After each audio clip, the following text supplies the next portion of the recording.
We start from Ohm's law again.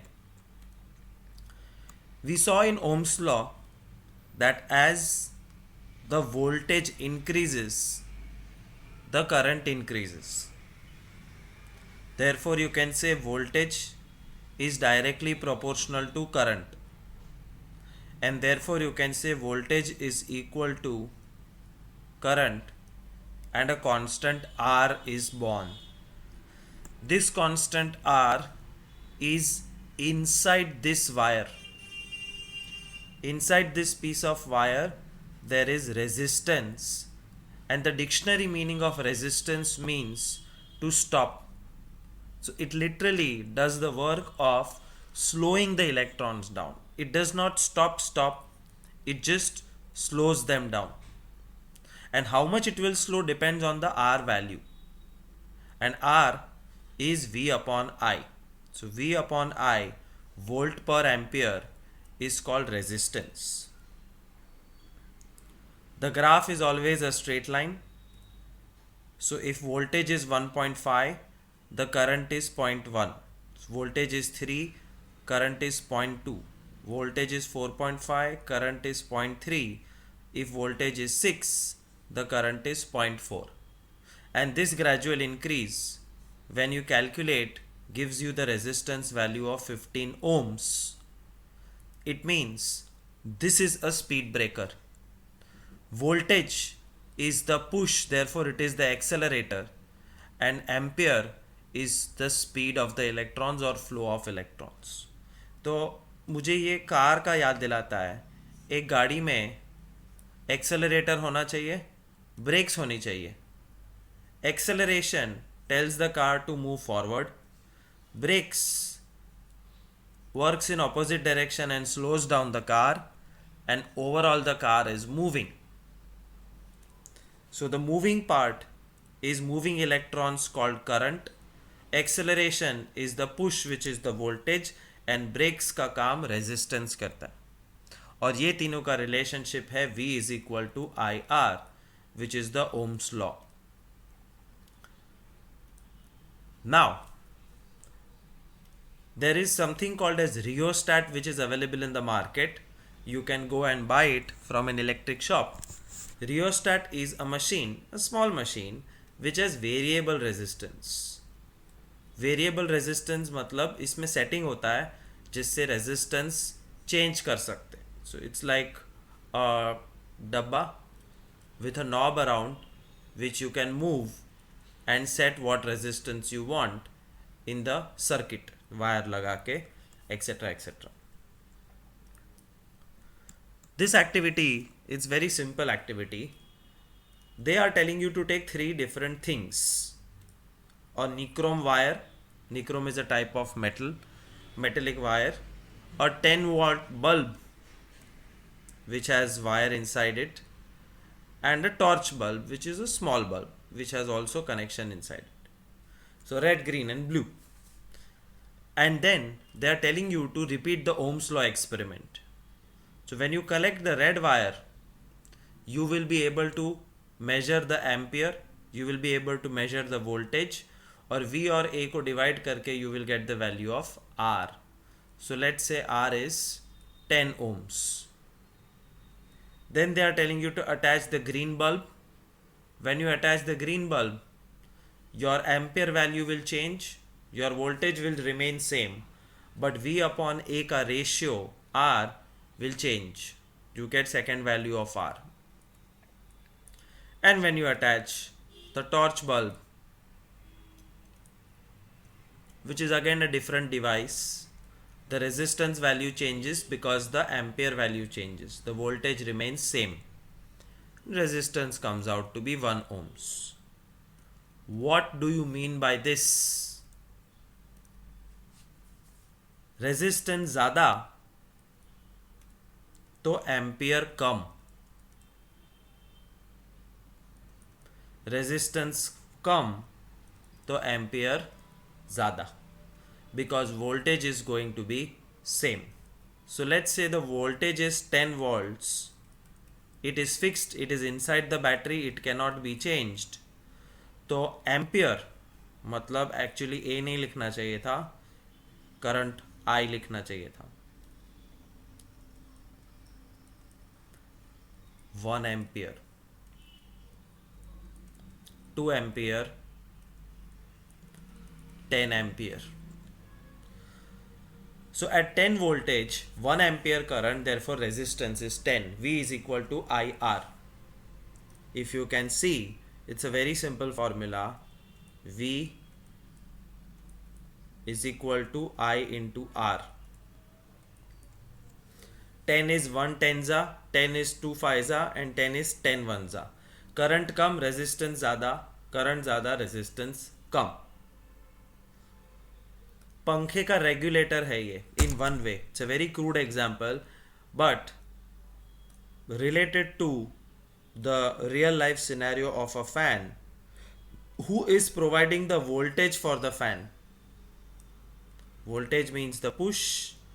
Torrent power is providing the voltage, and that voltage is same everywhere in India, entire India. ये voltage, ये push अगर ज़्यादा हो गया तो पंखा खराब हो जाएगा. If too much voltage is given to the fan will not work properly. Therefore, who reduces the voltage or who controls the voltage? The resistance controls it. और पंखे के रेगुलेटर पे 1 2 3 4 लिखा होता है, तो कैसे काम करेगा? This is 5, this is 3 and this is 1 on the regulator.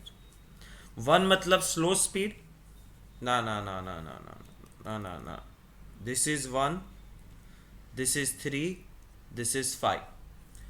1 मतलब पंखा स्लो चाहिए. पंखा स्लो तब होगा जब करंट कम होगा, और करंट कम तब होगा जब रेजिस्टेंस ज़्यादा होगा. Therefore, imagine that when you are keeping the fan on 1, your resistance is high, therefore current is low, therefore fan is slow.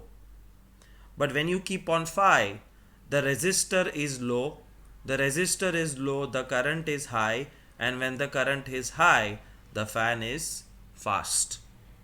So we play with resistance to control the current and hence control the speed of the fan, because torrent power does not allow us to control the voltage. This is practical application of Ohm's law in front of you, a simple fan regulator. Small objectives. Anything which offers low resistance, कोई भी चीज़ जिसका resistance कम है, is a good conductor of electricity, and anything that offers high resistance is a poor conductor of electricity. और बहुत ही ज़्यादा R है तो it's an insulator, मतलब bad conductor of electricity. तो imagine a thing like plastic और rubber. Plastic और rubber की जो बनावट है, सपोज प्लास्टिक का पाइप या प्लास्टिक का वायर ले लो, रबर बैंड लो, रबर बैंड के थ्रू इलेक्ट्रिसिटी पास होगी? नहीं, बिकॉज प्लास्टिक और रबर की जो बनावट है उसके अंदर इलेक्ट्रॉन्स का पास होना इम्पॉसिबल है. Why electrons can not pass? Because resistance is very very high. Why? Science में बस एक ही काम होता है. Science has led to progress of mankind, but that progress happened because of one word which scientists never left, and that one word is why. Why plastic and rubber have high resistance?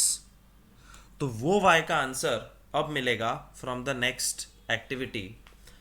The factors on which the resistance of conductor depends.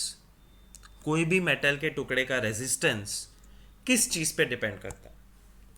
To know this, scientists took a particular piece of wire of length L. L लंबाई का एक particular piece लिया, और A is the area of cross section, मतलब जाड़ाई, the thickness. फिर जितनी लंबाई थी उसका डबल लेंथ लिया, बट एरिया सेम A. और थर्ड वायर ऐसा लिया जिसमें एरिया डबल हो गया. You can clearly see that it's not a small round, it's a big round, it's a thick wire, but length same है, L.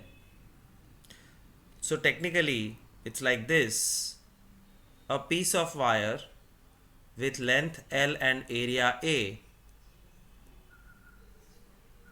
एक दफ़ा लेंथ को डबल किया, एरिया सेम रखा, दूसरे में एरिया को डबल किया, साइड का एरिया, द थिकनेस, और लेंथ को सेम रखा. What did they observe in this experiment? Let's say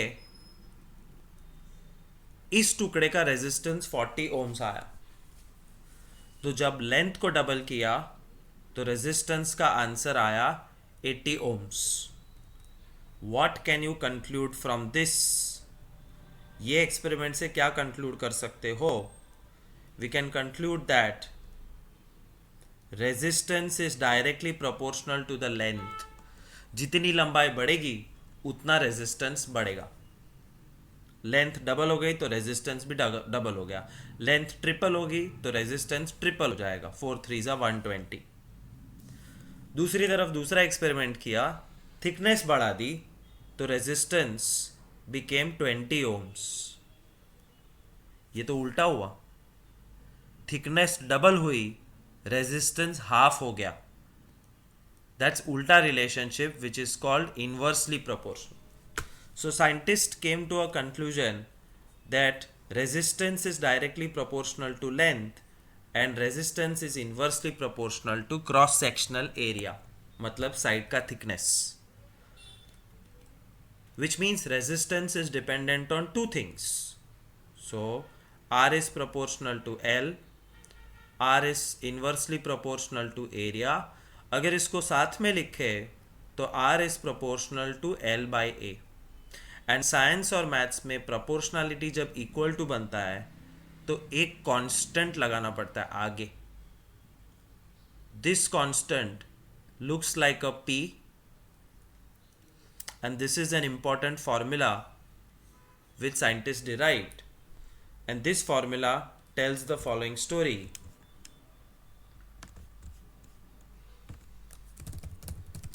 resistance of any piece of metal depends on its length, cross section area and rho.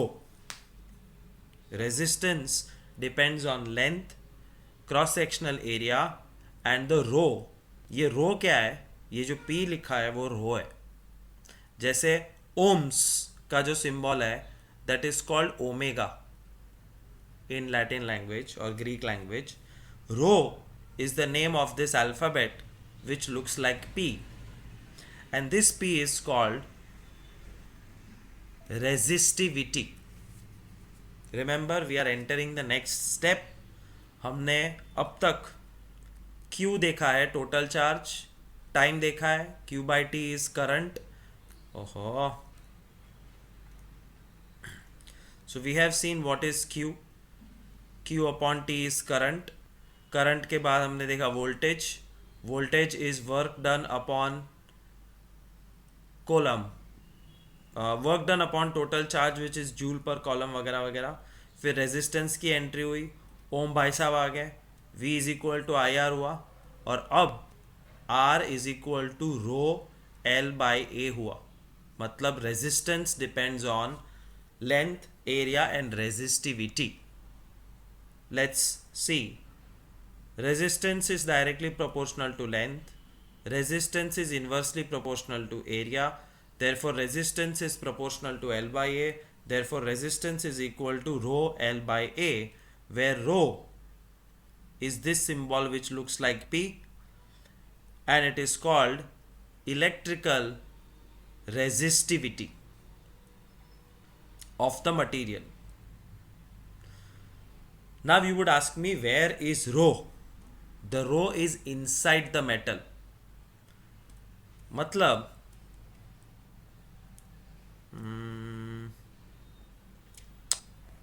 मतलब अगर मैं ऐसे 3 set लेता हूं,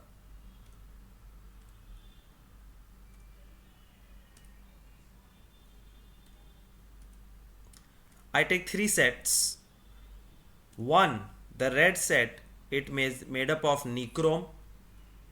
Two, the blue set is made up of copper. And three, the green set is made up of aluminium. तीनों अलग metal है, but तीनों की लंबाई सेम ले सकता हूँ? ऑफ कोर्स, तो लंबाई सेम हो सकती है. लंबाई है 2 सेंटीमीटर, तो ये भी 2 सेंटीमीटर ले सकते हैं, ये भी 2 सेंटीमीटर ले सकते हैं. क्रॉस सेक्शन एरिया 1 सेंटीमीटर ले सकते हैं, ये भी 1 ले सकते हैं, ये भी 1 ले सकते हैं. When you double the length, it means you have to take 4 centimeter nichrome wire, 4 centimeter copper wire, 4 centimeter aluminium. और थिकनेस जब बढ़ाई तो 2 सेंटीमीटर थिकनेस वाला वायर लेना है और लेंथ 1 सेंटीमीटर रखनी और 2 सेंटीमीटर रखनी. अगर सारे डायमेंशन सेम है तो क्या सबका रेजिस्टेंस सेम आएगा? नहीं, सबका रेजिस्टेंस सेम नहीं आएगा. बट वी सेड, ध्यान से सुनना please, we said resistance depends on length and resistance depends on area. और लेंथ और एरिया सबके सेम है, तो सबका आर सेम होना चाहिए, बट नहीं है. क्यों? Because there is something called as resistivity. और रेजिस्टिविटी कहाँ है? रेजिस्टिविटी मटेरियल के अंदर है, रो, which is not visible, but this resistivity change makes the R value change. Therefore, I say R depends on length, area and resistivity, and resistivity fix होता है. It's a constant.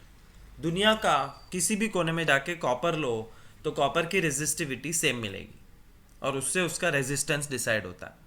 तो ऐसा unit of resistivity calculate करते हैं. And then we look at this table, which is very interesting. Resistance is equal to resistivity rho length upon area. Therefore, what is rho equal to? It's R into A upon L. सिर्फ अदला बदली की. तो rho मतलब resistivity की unit R ohms, area meter square, length meter, meter square और meter cut. Ohm meter is the SI unit of resistivity, which you can read here. The SI unit of resistivity is ohm meter and it's a property of material. वो हर material के अंदर होता है, बाहर दिखता नहीं है, उसको नाप नहीं सकते. वो लेंथ नहीं है, वो ब्रेथ नहीं है, वो एरिया नहीं है. It is inside the material.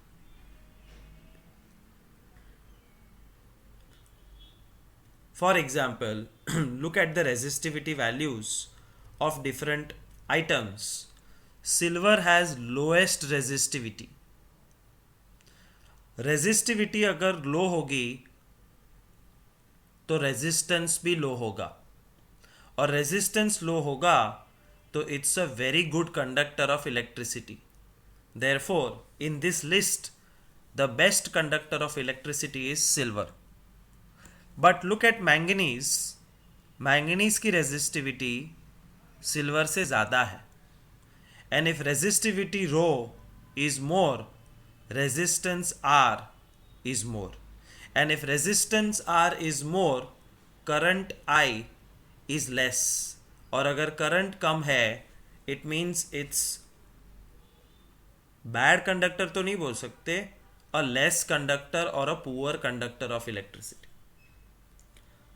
But overall, these are all metals, and all metals are very good conductors of electricity. Alloys are also okay conductors of electricity, but numbers बहुत ज़्यादा है. मतलब इसमें करंट कम होने वाला है, बट इतना भी कम नहीं कि पास ही ना हो. But the exception is insulator.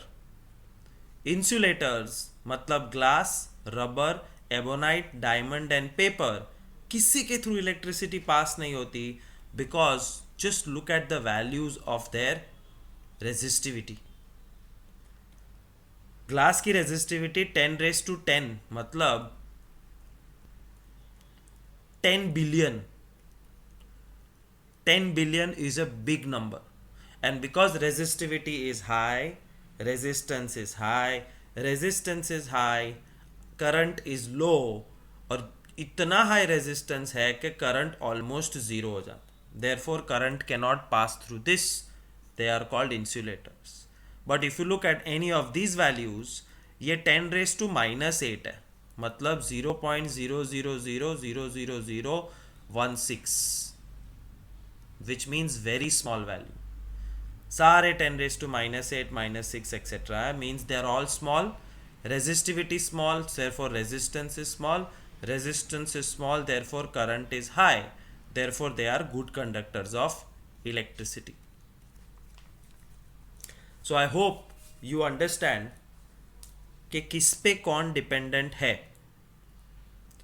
Resistance depends on the length and the area and the resistivity of the material. और resistivity of the material is a natural thing. ये कोई चेंज नहीं कर सकता. R चेंज हो सकता है बिकॉज R लंबाई से चेंज होता है, R पौड़ाई से चेंज होता है, बट रेजिस्टिविटी चेंज नहीं हो सकती. It's a natural fixed value.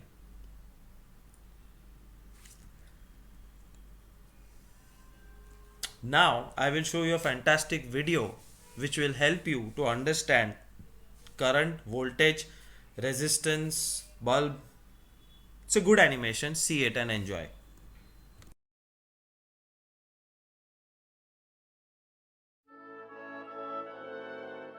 Suppose we take our circuit of a battery and a light bulb and we make it slightly more complicated by adding a switch.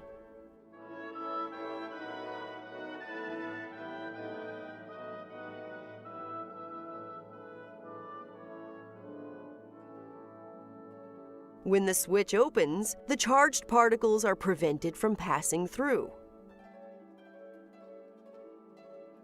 Particles with the same charge repel one another, and they therefore spread out throughout the wire.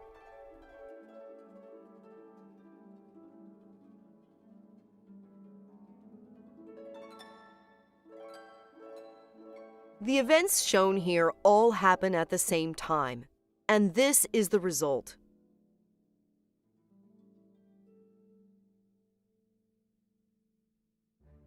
For the light bulb to turn on, the switch must close, so as to create a complete path for the charged particles to flow around the loop.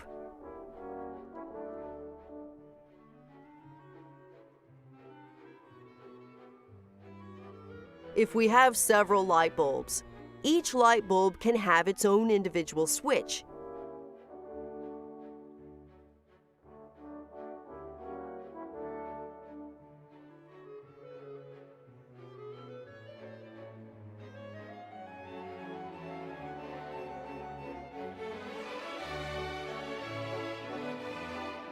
Or we can have one switch which controls all the light bulbs.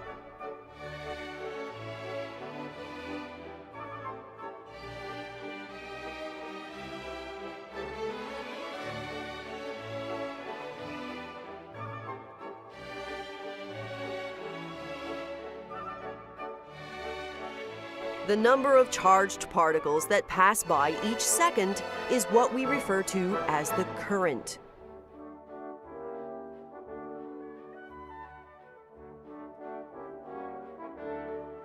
The charged particles flow through the light bulb because the battery causes them to have a higher potential energy on one side of the light bulb than the other.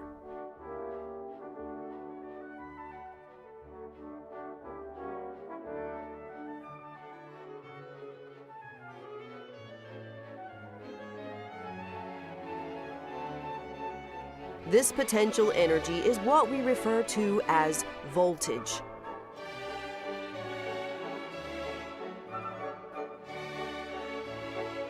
If both sides of a light bulb are at the same voltage, then no current will pass through it.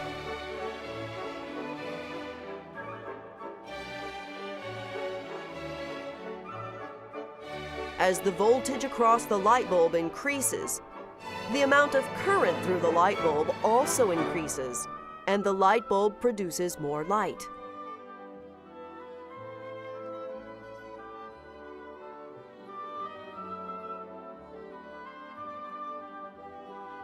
When a switch closes, it causes the two different parts of a circuit that it connects to be at the same potential energy.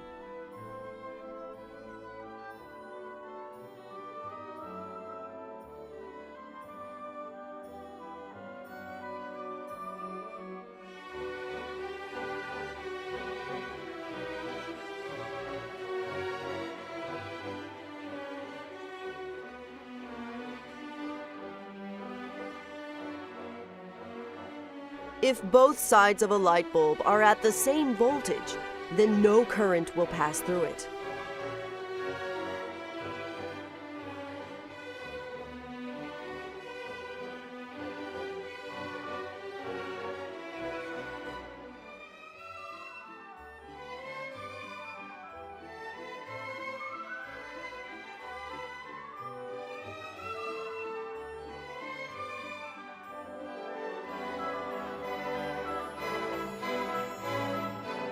And if no current passes through a light bulb, then this means that both sides of the bulb are at the same voltage.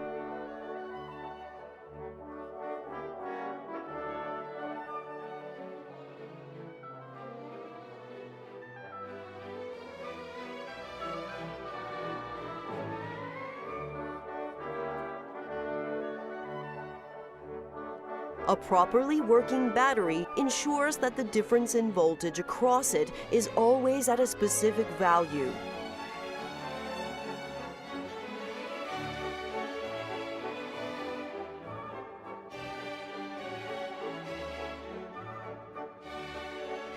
All points that are directly connected to each other through metal conductors and closed switches are at the same voltage.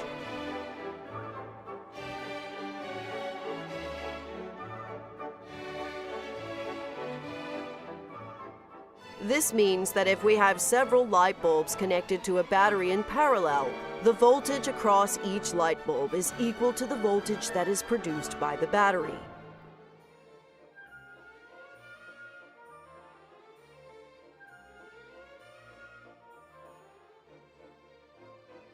Since the voltage across the light bulb determines how much current passes through it, each of these light bulbs will have the same current pass through it as we had when we had just one light bulb connected to the battery.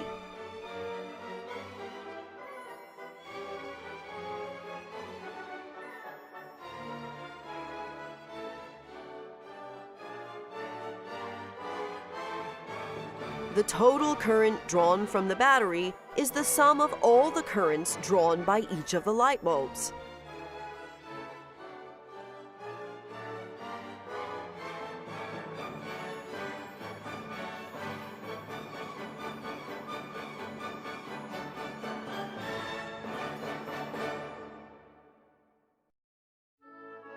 Now, let us consider a situation where we have several light bulbs connected in series.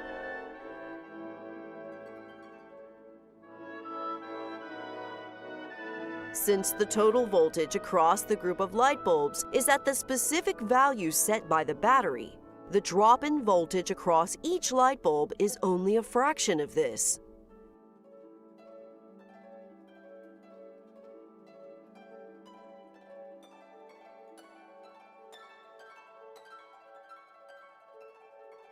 Since the current that passes through each light bulb depends on the voltage across it, this smaller voltage across each of the light bulbs means that a smaller current will flow through them.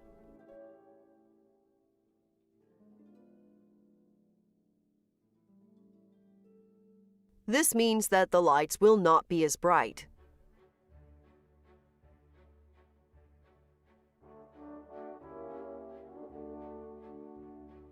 Because the light bulbs are connected in series, this means that the current passing through each of them is the same.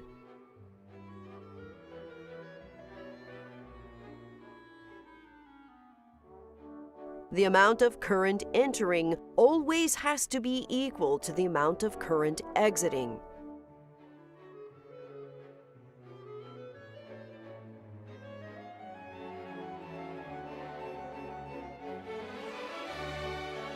This is what we refer to as Kirchhoff's current law.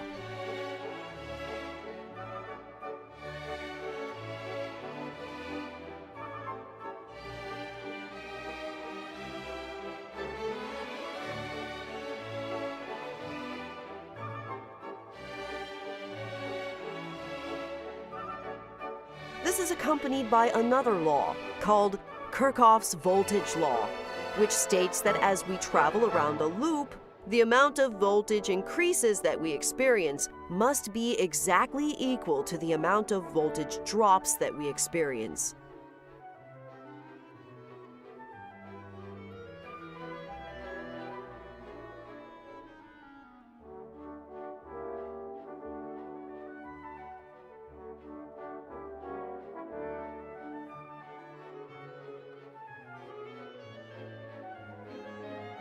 The use of these two laws together allows us to analyze all electric circuits, no matter how complex they become. Much more detailed information about voltage, current, and electric circuits is available in the other videos on this channel.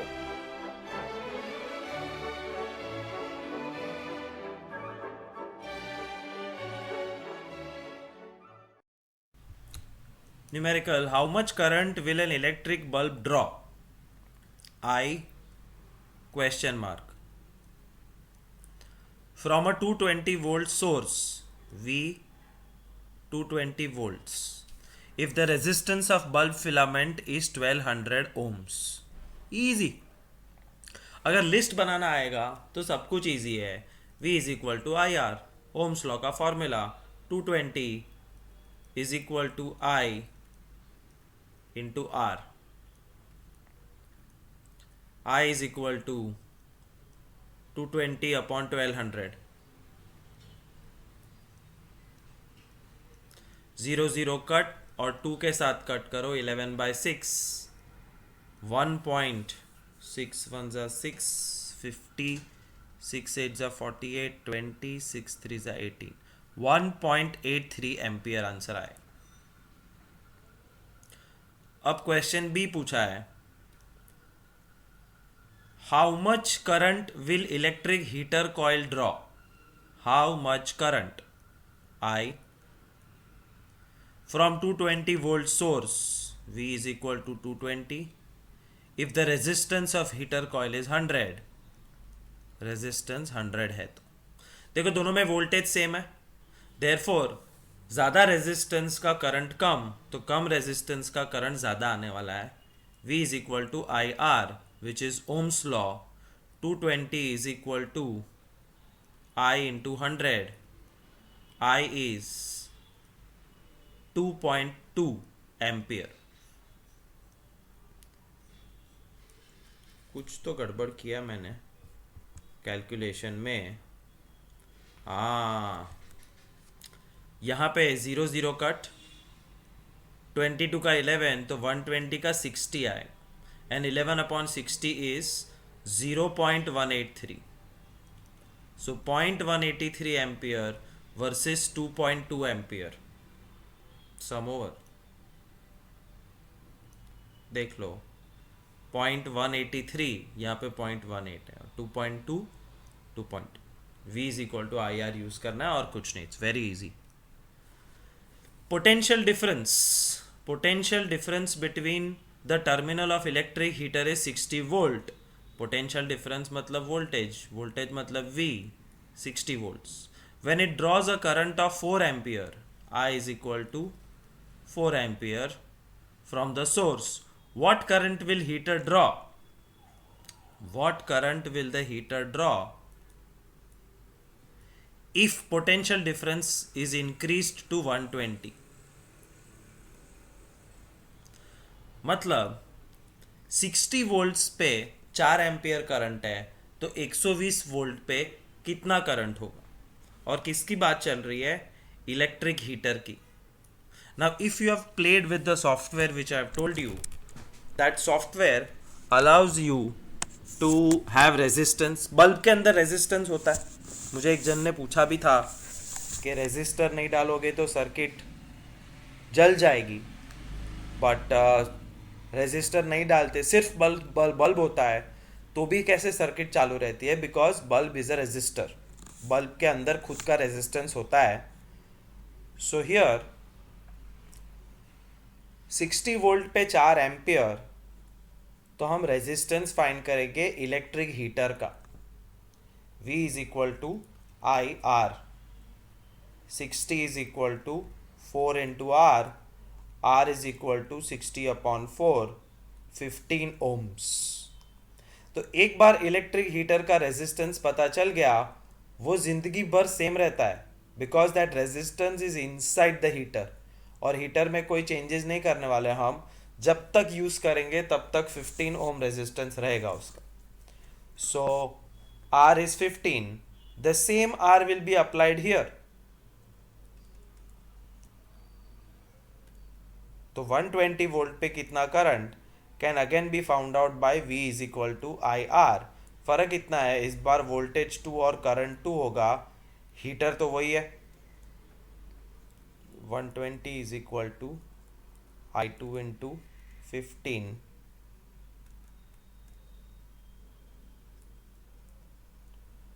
I2 is 120 upon 15. 522 za 520 4 za upon 5 3 za 8 ampere answer.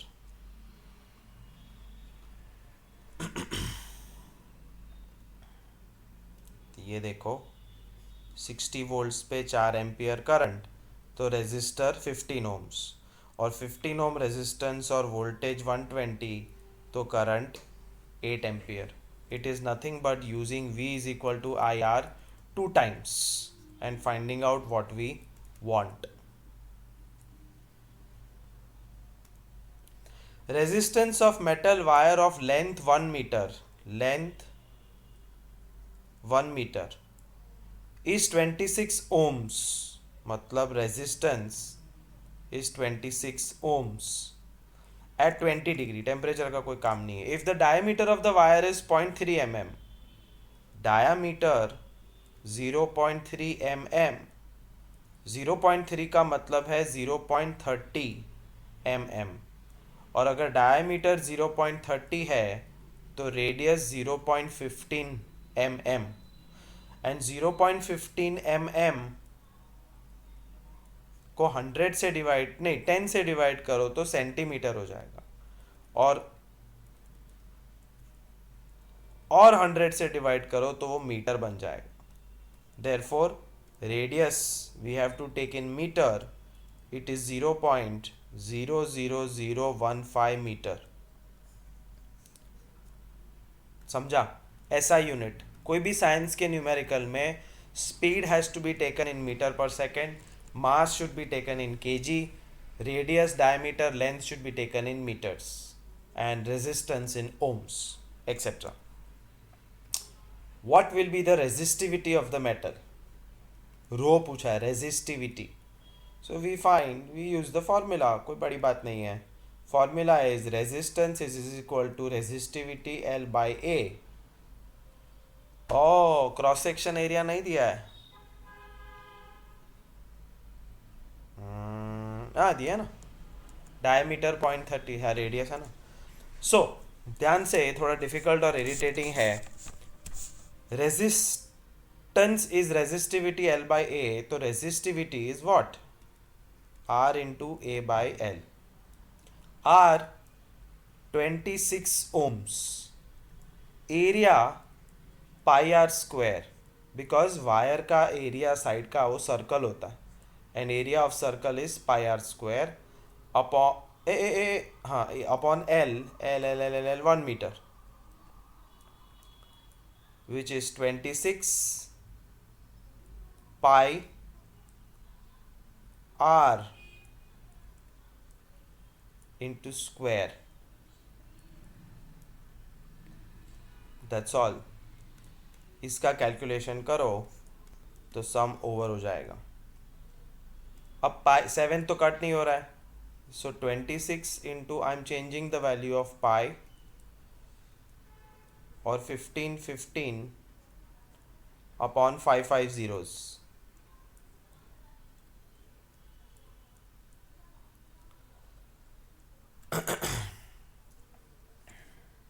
Twenty six में से 2 cut करो, 3.14 में से 2 cut करो, इसमें से 5 cut करो, 5 3 ज़ा, और इसमें भी 5 कट करो. तो 2 2 5 5 5 2 ज़ा 10, 5 2 ज़ा 10, तो 2 ज़ीरोज़ कम हो जाते हैं. तो 4 और 4 8 ज़ीरोज़ बचे. And then all you have to do is multiply 13 into 3 into 3 into 1.57 is 183.69 upon 8 zeros, which is 183.69 into 10 raised to minus 8. But standard form में करना पड़ेगा. The decimal will jump 2 times. This will become 10 raised to minus 6. This is the resistivity of the metal wire. It is difficult. You might have to see it again. साथ में लिखो तो ही समझ में आएगा. 1.8369 को राउंड ऑफ करो तो 1.84 हो जाएगा. And answer is Indeed 1.84. And nobody will show you calculations which I have shown you. So do it properly. See, resistivity is equal to Ra upon L. I had also done it, substituted the values and got the answer.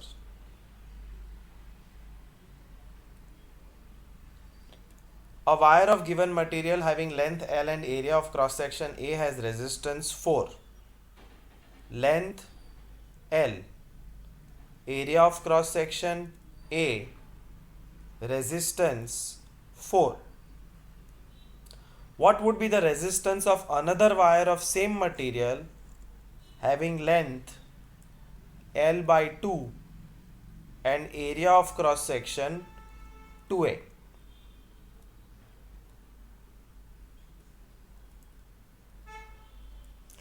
It's a theory kind of sum.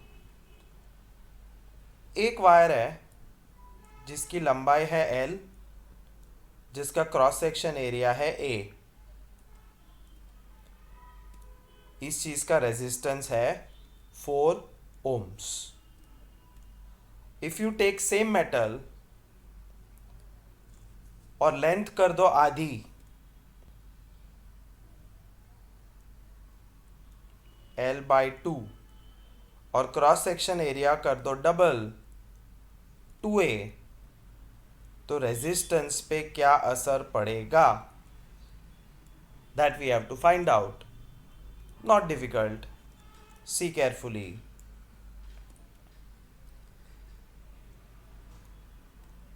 R is equal to rho L by A, length 1 area 1, तो resistance 1 मिलेगा. R1 is 4, row L1 L है और area 1 A है. Therefore resistivity is 4A by L. Stop here. Do the same thing here. R2 is rho L2 upon A2. And rho does not change क्योंकि material same है. मैंने क्या कहा था? Resistivity material के अंदर है, दुनिया में कहीं से भी लो वो सेम रहेगा. सो R2 इज रो की जगह 4A by L. L2 is L by 2 and A2 is 2A. ये रहा L2 A2 एंड रो, तीनों की वैल्यूज डाल दी. L L cut, A A cut, 4 4 cut, सब कुछ कट हो गया. आंसर इज 1 ओम. सो एक इक्वेशन में से रो की वैल्यू दूसरे में डालो, रेजिस्टेंस 1 मिलेगा, जो ये रहा. Use the formula and therefore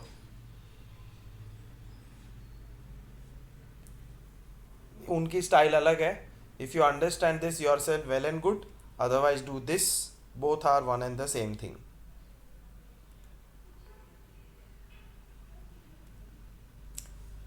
On what factor does the resistance of conductor depend? Resistance of the factor depends on its length, area, and resistivity of material.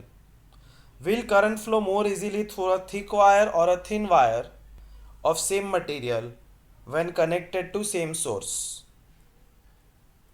Thin wire का resistance ज़्यादा होता है कि कम compared to thick wire's resistance? Think. So what I remember is resistance is inversely proportional to the cross sectional area. मतलब छोटा area बड़ा resistance, बड़ा area come resistance. Question is, will current flow more easily through thick or thin wire? More resistance, less current. Less resistance, more current. So more current will flow through thick wires, less current will flow through thin wires. इसलिए basic logic लगाओ. दुनिया में 1000 जगह पे देखा होगा कि एक नाइट लैम्प या एक टेबल लैम्प या मोबाइल चार्जर का वायर पतला होता है, बट पूरे घर को इलेक्ट्रिसिटी सप्लाई जहाँ से होती है वो वायर अगर देखा हो तो it is thicker than your finger, it's thicker than your thumb, because thick wires can carry more current. और पूरे घर को इलेक्ट्रिसिटी सप्लाई करने के लिए ज़्यादा करंट चाहिए, इसलिए पतला वायर या जाड़ा वायर है.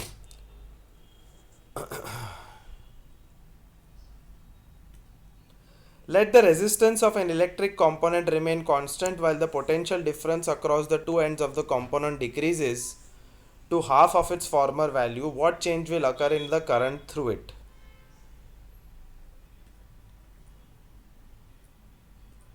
रेजिस्टेंस दोनों सर्किट में सेम है, बट वोल्टेज एक में V और दूसरे में V/2 है. What change will occur in I पे क्या असर पड़ेगा? I पे असर पड़ेगा कि नहीं पड़ेगा, because resistor is inside this piece of metal, but V और I डायरेक्टली प्रोपोर्शनल है. तो जब V है तब I है.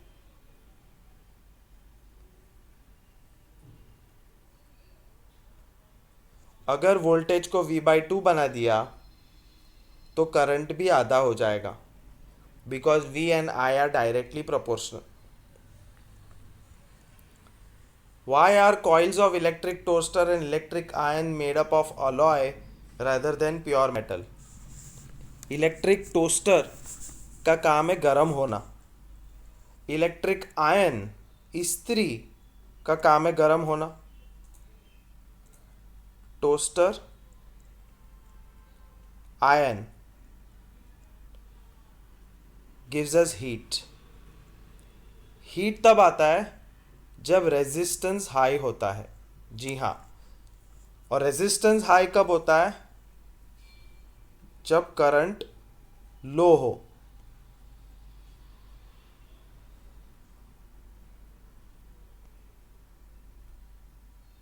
Y coils of electric toaster rather than pure metal?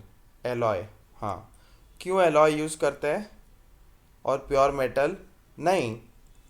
Because alloys have higher resistance than pure metals. This is the main answer. Alloys का resistance pure metal से ज़्यादा होता है. रेजिस्टेंस भी नहीं, actually resistivity. So answer starts like this. Resistivity of alloy is more than resistivity of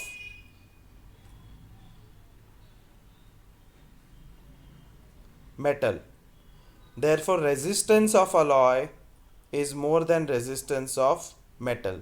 Therefore, current नहीं, फिर heat ले लो, heat, therefore heat is more than heat from pure metal.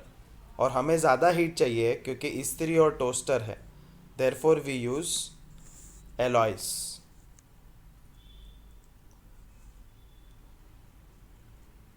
Ion और मर्क्यूरी में better conductor कौन है? जिसका resistivity कम है. तो check the table. Where is iron, where is mercury? Iron, mercury.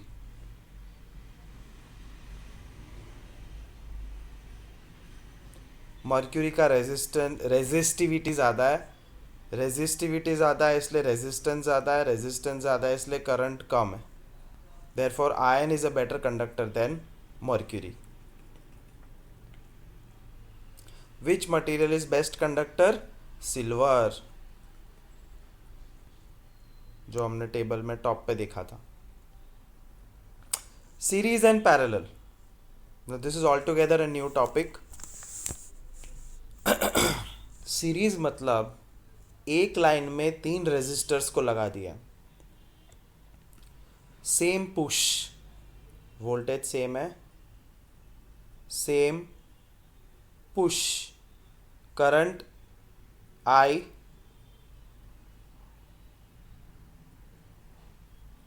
Same current, same voltage, but 3 resistor लगाए line में. That's called series. और जब एक सीरीज में 3 रेजिस्टर्स लगाओगे तो क्या होगा? The push will be divided. The push will be divided as V1, V2, V3, but the current will remain same throughout the circuit. लेकिन अगर रेजिस्टर्स को पैरेलल लगाया, which is something like this, तो same push will not be divided. They will still get the same push, all 3, but the current will be divided as I1, I2, I3. Do you see already some similarity and some difference? एक में voltage के टुकड़े हो रहे, दूसरे में current के टुकड़े हो रहे. सीरीज में वोल्टेज डिवाइड हो जाता है, करंट सेम रहता है तीनों रेजिस्टर्स के थ्रू. बट पैरेलल में वोल्टेज सेम रहता है, करंट डिवाइड हो जाता है. तो what is all this? I know it is difficult. धीरे धीरे it will make sense. First, let us understand whether the resistors are in series or in parallel. Series और parallel gas करने का सबसे इजी तरीका है डाइवर्जन. एक road जो कहीं से शुरू होता है और कहीं पे खत्म, does it ever divided into 2? No.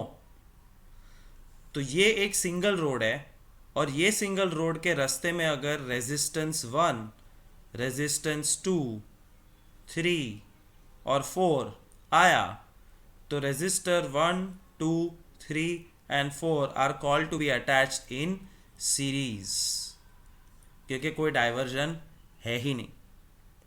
एक ही रास्ता है, चारों स्पीड ब्रेकर यूज करने पड़ेंगे. रेजिस्टेंस मतलब स्पीड ब्रेकर ना, तो there is no option but to pass through all the speed breakers. But कभी कभी रोड ऐसे होते हैं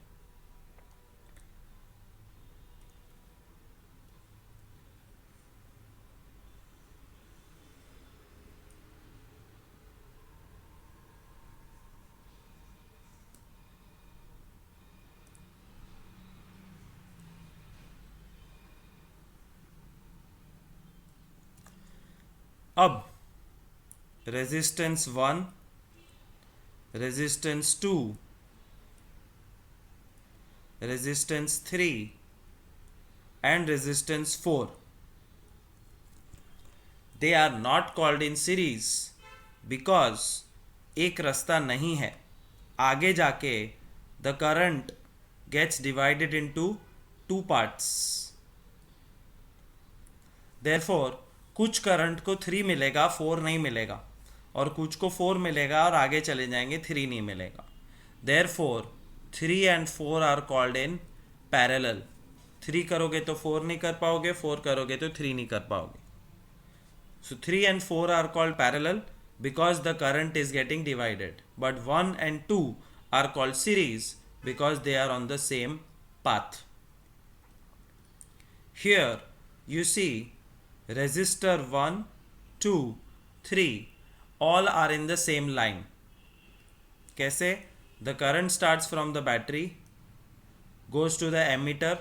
Emitter tells how much current, then it passes through this.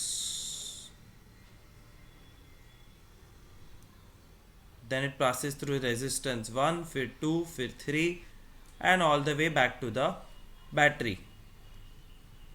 But यहाँ पे the current starts और यहाँ तक आने के बाद उसके पास 3 अलग रास्ते हैं, 3 अलग रेजिस्टेंस से पास होने के लिए, और फिर वो रास्ते वापस ज्वाइन हो जाते हैं and they all come back to the same wire in the same battery. This is called series, this is called parallel. Series में वोल्टेज डिवाइड हो जाता है, पैरेलल में करंट डिवाइड हो जाता है। सीरीज में करंट सेम रहता है, पैरेलल में वोल्टेज सेम रहता है।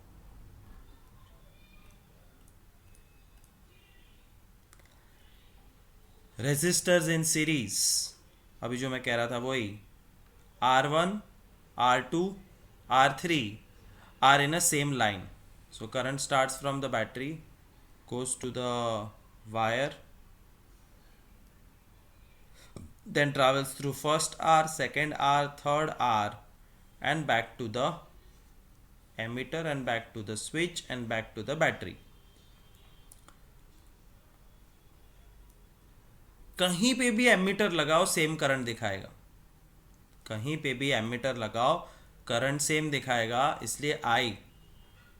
बट वोल्टामीटर जब R1 पे लगाया तो वोल्टेज अलग मिला, V1, V2, V3. Battery provides the push. Suppose battery provided 9 volts of push. It got divided as 5 volts, 3 volts and 1 volt. Push divide हो गया, और equally divide होना ज़रूरी नहीं है हर बार. It can get divided in any proportion. So 5-3-1 या 3-3-3 or whatever, but the fact remains, when resistors are put in series, the voltage gets divided, the current remains same. समझ में? अब एक डेरिवेशन है जो बाय हार्ट करना पड़ेगा. It's not given very clearly in textbook, so you beware and learn from here only. In series resistance, voltage is equal to, total voltage is voltage 1 plus 2 plus 3. वो हम 4 voltameter attach करके देख सकते हैं कि 9 volt की battery थी, 5 इसने ले लिया, 3 इसने और 1 इसने. But V is equal to IR, V1 is IR1, V2 is IR2 and V3 is IR3. ये चारों V को सब्सटीट्यूट कर दो तो IR is IR1 plus 2 plus 3 and I is same. Total circuit का करंट ओवरऑल सेम है तो I common निकल के कट हो जाता. देयरफॉर बचा RS is equal to R1 plus R2 plus R3. मतलब ओवरऑल सर्किट का resistance is equal to the total of the 3 resistors.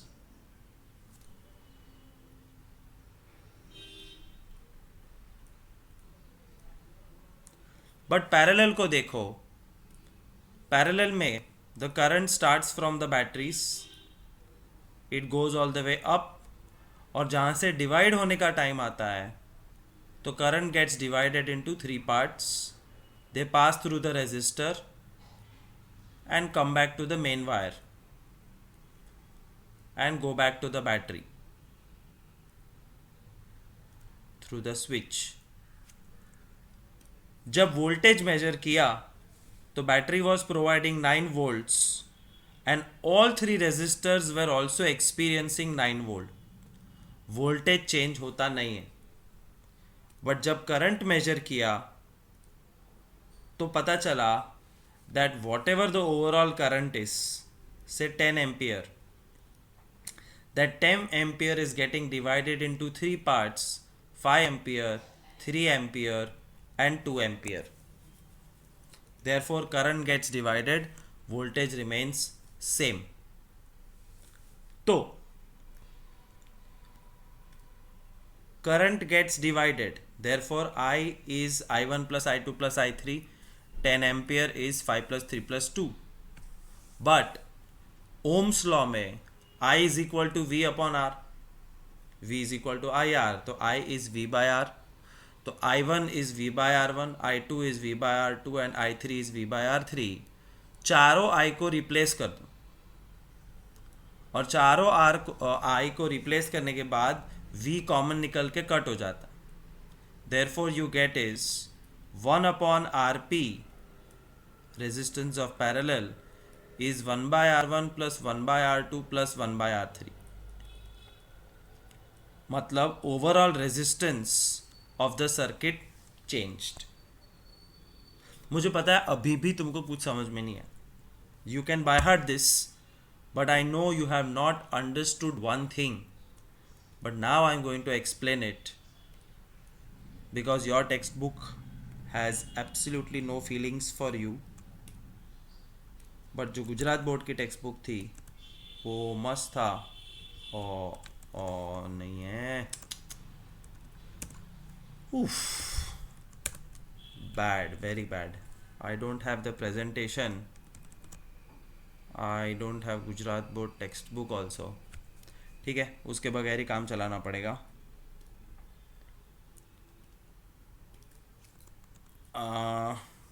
Okay, now I am going to tell you a story. किधर जाऊं? Story story story, why? Now listen to the story of series and parallel, तो तुमको समझ में आएगा। Very carefully listen to this story.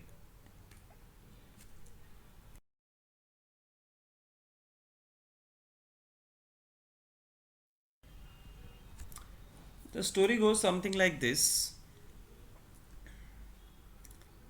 Once upon a time, Raju had a radio. The radio worked on battery or voltage, and the radio required 10 volts of push or 5 ampere current. Once upon a time, Raju either 10 volts of push or 5 ampere or current, I think हम 5 ampere current रखते, 5 ampere current चाहिए था राजू को। अब राजू जाता है market. Market में अलग अलग बैटरीज अवेलेबल है। Battery comes as 1.5 volts pencil cell, ऐसी 2 खरीदो तो 3 वोल्ट्स, 3 लो तो 4.5 वोल्ट, 4 लो तो 6 volts. He buys 10 batteries of 1.5 volts, तो वो 15 वोल्ट क्रिएट करता है अपना रेडियो चलाने के लिए। And then he makes a circuit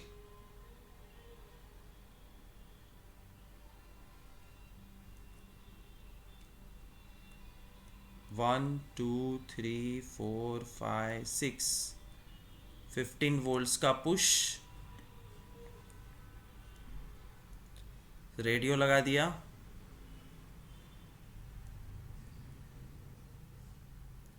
और जैसे ही स्विच ऑन किया, रेडियो गेम बूम, रेडियो फूट गया, रेडियो खराब हो गया. Why? Too much current.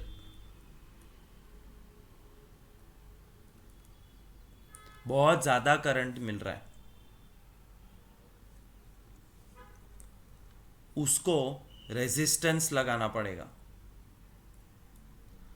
So he took a book and calculated how much resistance is required.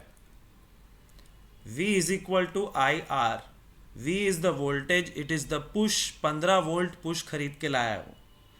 Current चाहिए 5 एम्पियर जो रेडियो पे छपा हुआ है, तो कितना रेजिस्टेंस लगाना पड़ेगा?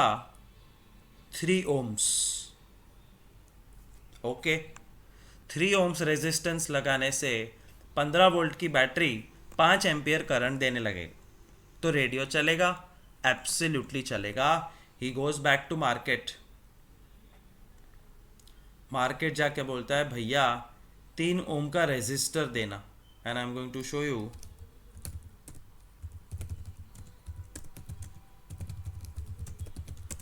How resistors look. They are very small pieces. अपने नाखून जितने छोटे होते हैं और अलग अलग शेप और साइज में आते हैं. सब सर्किट के अंदर लगते हैं. These are resistors of different shapes and sizes. तो मार्केट गया और उसने बोला 3 ओम का रेजिस्टर देना भैया. भैया के पास 3 ओम का रेजिस्टर है ही नहीं. स्टॉक में सिर्फ 1 ओम और 2 ओम्स है.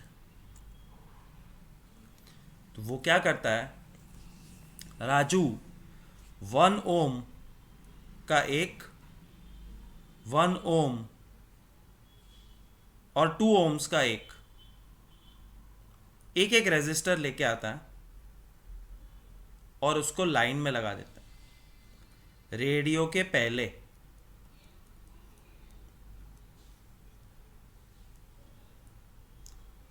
अब रेडियो चलेगा? चलेगा. Because the rule says that if resistor 1 and resistor 2 are connected in series, तो overall resistance becomes R1 plus R2, मतलब 1 plus 2 3, और ओवरऑल सर्किट का रेजिस्टेंस 3 है तो करंट 5 है, और करंट 5 है तो रेडियो मधुर संगीत सुनाई देगा. Raju wins. And Raju uses series to control the current. Suppose Raju के पास मार्केट में 2 वोल्ट्स खत्म हो गए. अरे 2 ओम्स था ही नहीं, सिर्फ 1 ओम था. तो राजू क्या करेगा? 1 ओम के 3 लगाएगा और कुछ नहीं. Raju will attach 1 2 3, 1 ohm, 1 ohm, 1 ohm, R1, R2, R3, and R is equal to R1 plus R2 plus R3, 1 plus 1 plus 1 3, तो भी 3 अचीव होगा. That's called series connection used for controlling the current.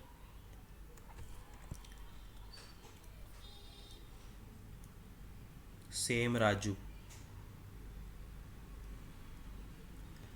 Raju bought a radio.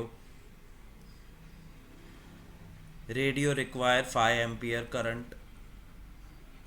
Raju went to market, और market में इस बार सिर्फ और सिर्फ 1 volt की बैटरी अवेलेबल है.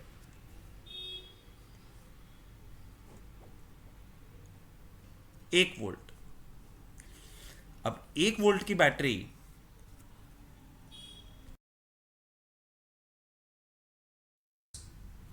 Raju buys a radio, and this time he has bought a different radio. The radio requires 6 ampere current. Raju market जाता है और उसको सिर्फ 2 वोल्ट की बैटरी मिलती है. पहले 15 वोल्ट खरीद के लाया था, अब सिर्फ 2 वोल्ट्स की बैटरी मिली है. कोई बात नहीं, राजू वो 2 वोल्ट की बैटरी लाता है और रेडियो के साथ अटैच करता है.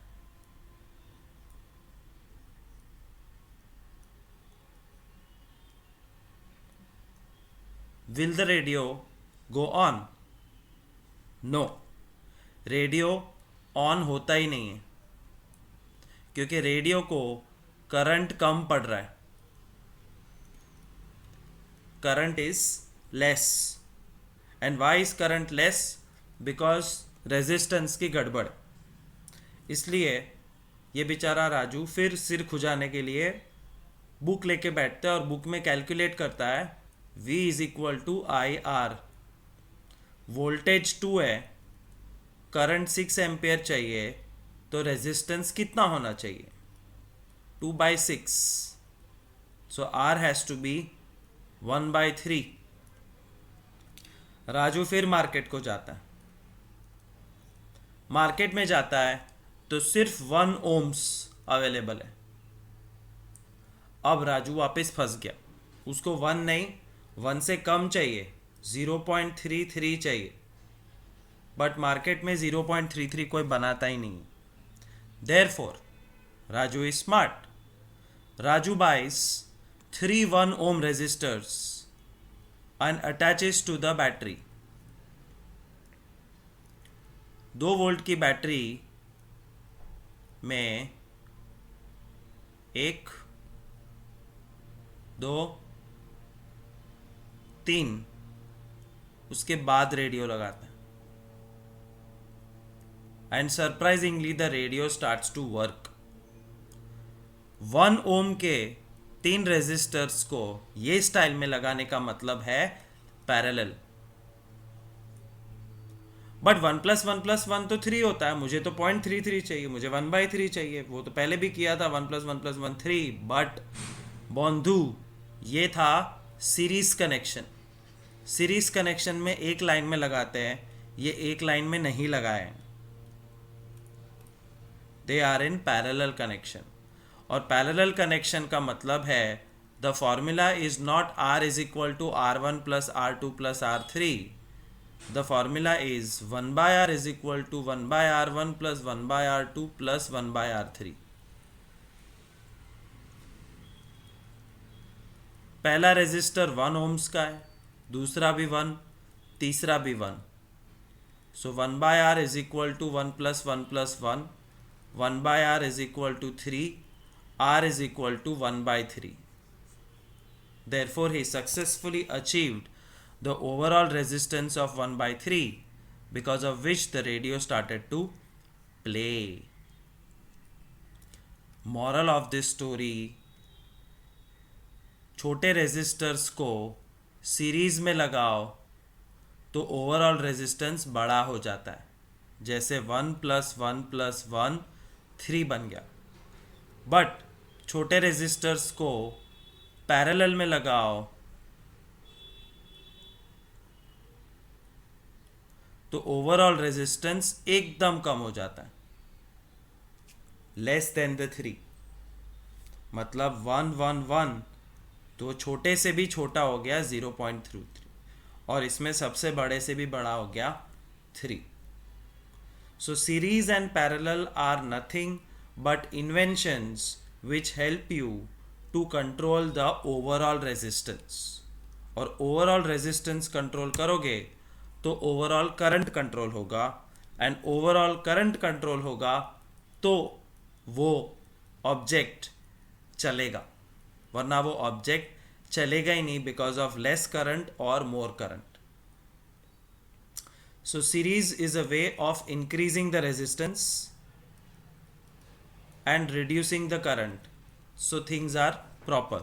And parallel is a way to reduce resistance and increase the current, so that the overall things work. क्यों हम रेजिस्टर्स के साथ खेल रहे हैं? क्योंकि करंट का डिमांड गैजेट का है. कोई भी गैजेट उठाओ उसको अलग करंट चाहिए. हम वोल्टेज के साथ क्यों नहीं खेल रहे? Because voltage is mainly provided by Torrent power.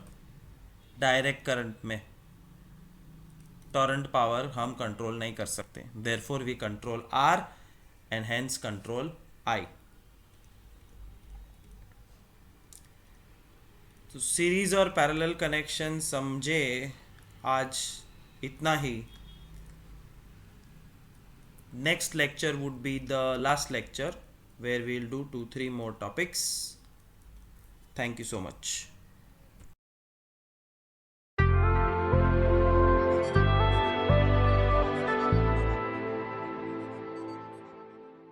Let's experiment a little bit with circuits.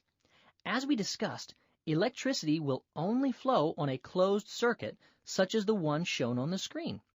Notice that the electrons flow through the wire and each of the bulbs before they return to the battery.